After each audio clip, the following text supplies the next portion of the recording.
Well, it's been quite a while since I recorded something.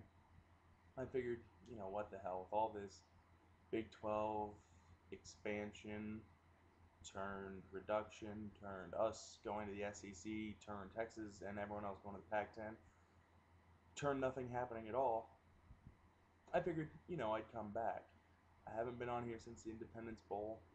Uh, Went to a lot more basketball games than I probably should have, and that's why I wasn't able to actually talk about anything here. I uh, I was out a little bit too much to keep my vlogging obligations, so I'm sorry about that. So A&M is still in the Big 12. Really, I'm just going to call it the Big Tex Conference from here on out because we all know who the big winner was. It was Texas.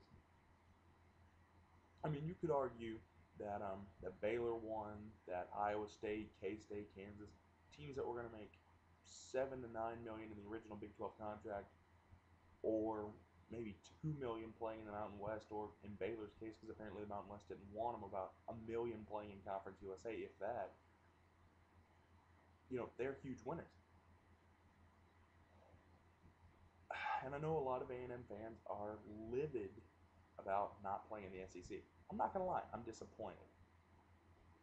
I really wish we would have had the opportunity to go play in Arkansas, to go play in LSU, to go play all these SEC teams with such great tradition, such great history. But at the same time, if this money comes in for the Big 12, this helps us not only with football, because we're going to get more money, we're going to recruit a little bit better, because us, Texas, and Oklahoma, I think, get the three biggest cuts. Not only does that help us with recruiting, because we're one of the three biggest programs that the Big 12 would push, but it also helps a lot of these Olympic sports, which people didn't even think about in the conversation. No one gave, I'm not sure how to phrase this, being PC. No one gave two squirts of pee about track and field. No one cared about women's soccer. No one cared about softball. No one cared about these small sports that usually have to ride buses to go to Folsom, to go to Lincoln, and that problem's at least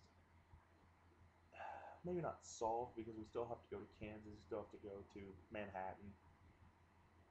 So the problem's not completely solved, but it helps that we're not having to travel to, I think it's Corvallis, that's where Oregon State is. Oregon State, Wazoo for those kind of games. It helps the smaller sports and it helps keep costs down while still bringing in a lot of money for us. But of course, there is a loser in this. And I know a lot of people are going to say they're a winner because they're going to get a huge cut. But I think we really saw Oklahoma's true colors in this whole thing. I mean, Texas, of course, threatened Texas A&M with the whole, well, we're not going to play you if you play in the SEC thing. And you know what? I'm fine with that. Really, when it comes down to this rivalry, we needed them more than they needed us. Thankfully, we were able to keep it together. I think we could have had an out-of-conference game because, Texas, no, you didn't do that every year except for the last 14. But, if they wanted to do that, that would have been okay. I think A&M would have been fine making the money in the SEC, and I think Texas would have been fine in the Pac-10. Eventually, it would have come back together, but I think a lot of purists would have been pissed. But the biggest loser, I think, is Oklahoma. They were getting a huge cut anyway. Yeah, their money's a little bit better, but you saw that instead of really looking into the SEC or really looking into anything else, they followed Texas the whole way. They didn't even, I don't even think they thought for themselves. Texas said, well, we're looking at the Pac-10. And I think we can get Oklahoma an invitation. And Oklahoma was like, oh my God, let's go, let's go, let's go. And then Texas was like, well, I'm thinking it's all but a done deal in the Pac-10. What do you guys think? And Oklahoma was the first one to jump up and down and say, yes, absolutely, let's go, Texas, let's go, let's go, let's go. And then Texas, after Dan Beebe pulled this huge TV deal out of his ass, which I'm going to get to in about a minute, he said, okay, well, we're going to stay in the Big 12. Oklahoma was like, we never wanted to go to the Pac-10. We want to stay with the Big 12 with you. Big 12, Big 12, Big 12. We're absolutely 100% with this. I mean, Bill Byrne got an email about his tongue being up DeLoss Dodd's ass, and I'll put a link to that on the side because I think it's hilarious, the voicemail he gives in reply. But really, Oklahoma showed they are nothing more than Texas's lapdog in this whole thing. If anything, I think A&M should get a little bit of respect from Texas for being at least a little bit of a rival and trying to go do something. Oklahoma just had their eyes glazed over the whole time, following whatever Texas wanted. And there is one thing I want to question here.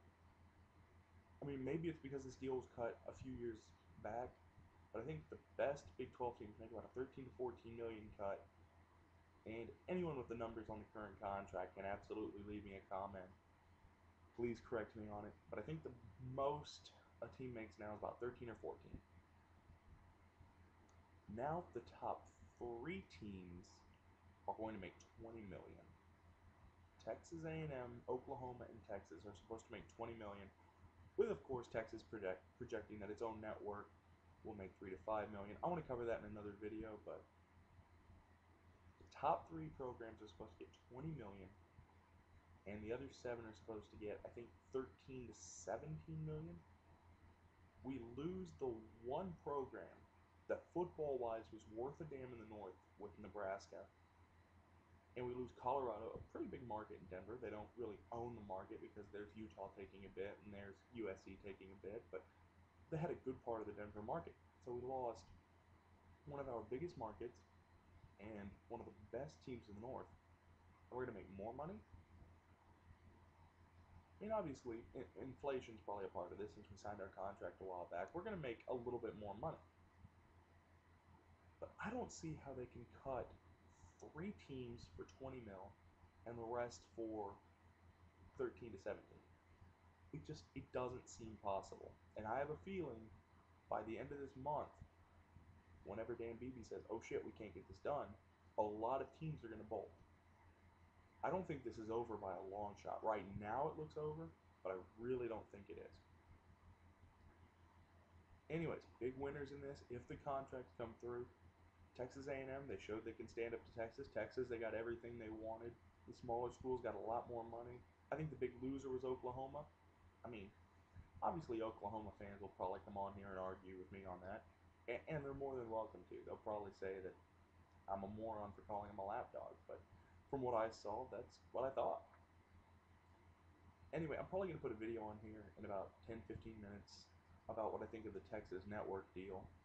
If they get one together, if they get one in the near future. But it's good to be back. It's good to know that we're still going to have our rivals, and it's good to know that football season is just 2.5 months away. Alright guys, thanks in Gig'em, and I'll have a video up in a few minutes.